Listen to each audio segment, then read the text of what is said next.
Assalamualaikum warahmatullahi wabarakatuh. Hai semua, kembali lagi bersama saya di podcast Saidina Akbar. Tema kali ini adalah membahas milenial membangun negeri.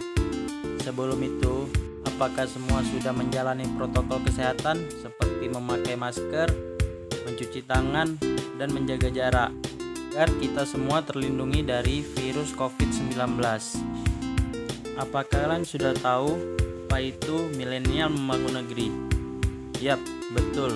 Milenial membangun negeri itu adalah pemikiran kreatif dan inovatif yang dimiliki generasi milenial, diyakini dapat mendorong terjadinya transformasi negeri ke arah yang lebih baik melalui efektivitas perbaikan, pengembangan, dan perubahan.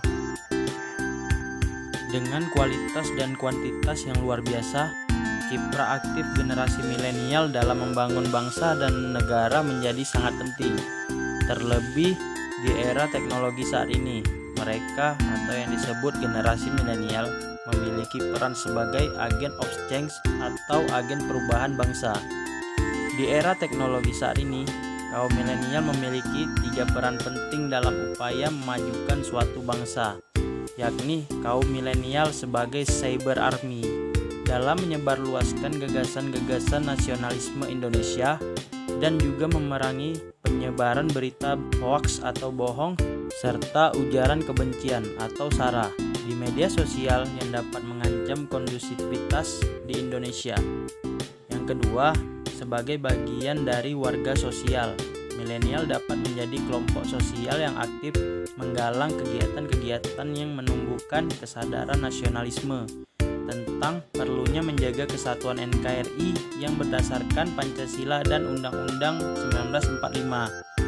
Yang ketiga, milenial adalah kelompok sosial yang relatif terdidik yang diharapkan dapat turut berkontribusi menggapai cita-cita bangsa, yakni mencerdaskan bangsa dengan mencurahkan seluruh tenaga dan pengetahuannya kepada dunia pendidikan di Indonesia. Generasi yang digadang-gadang akan menjadi pemimpin baru suatu bangsa dengan membawa perubahan melalui pemikiran yang lebih terbuka, memiliki pengaruh yang sangat besar di era teknologi saat ini.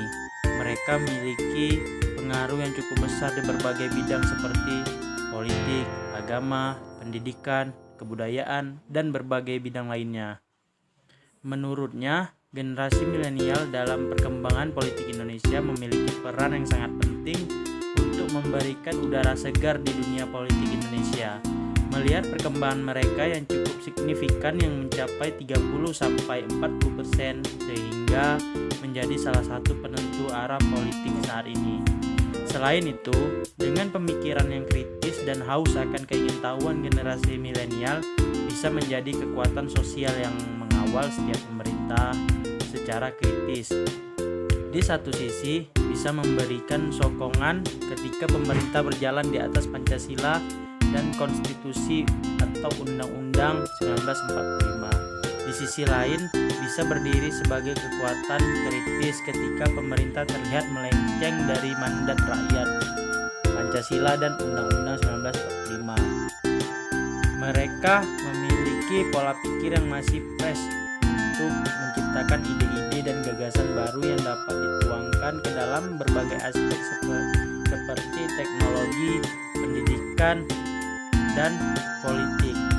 Dalam bidang keagamaan dan keislaman, kaum milenial juga memiliki peran yang sangat penting dalam perkembangan keagamaan.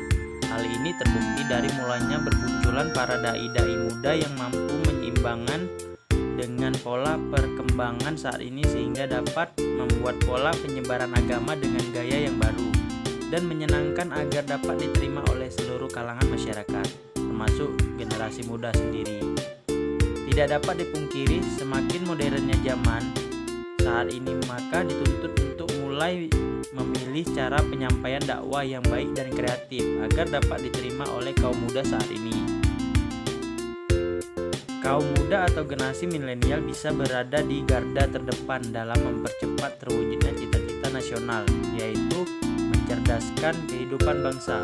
Karena dengan peran dan pengaruh tersebut, generasi milenial memiliki potensi yang besar dalam mencapai hal tersebut. peran dan kiprah generasi muda Indonesia milenial dan mahasiswa sangat ditunggu dalam menentukan masa depan Indonesia. Generasi muda mahasiswa dan milenial di tahun politik saat ini diharapkan dapat memberikan pencerahan kepada masyarakat luas apa itu demokrasi dan mengajak masyarakat untuk datang ke bilik suara dan memilih yang terbaik.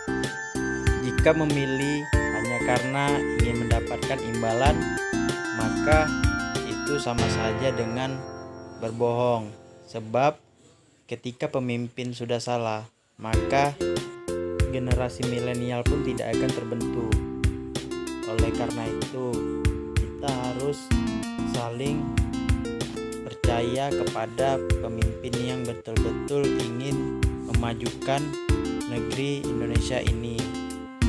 Sikap bela negara tidak harus ditumbuhkan dengan cara wajib militer, akan tetapi lebih ditekankan pada upaya untuk membangun kesadaran melalui cara berpikir, bersikap, dan bertindak sebagai warga negara yang dijiwai oleh kecintaan pada negara.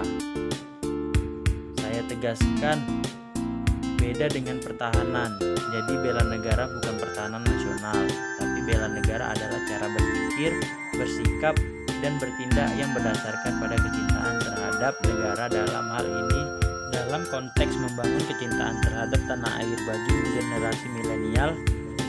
Generasi muda atau yang akrab disebut milenial tidak harus diberikan keistimewaan. Biarlah mereka tumbuh menghadapi tantangannya, karena orang yang matang itu tumbuh karena bertantang. Yang perlu juga dibangun adalah semangat perjuangan untuk terus membela negara dan menciptakan kemajuan bangsa dengan didasari kecintaan pada NKRI.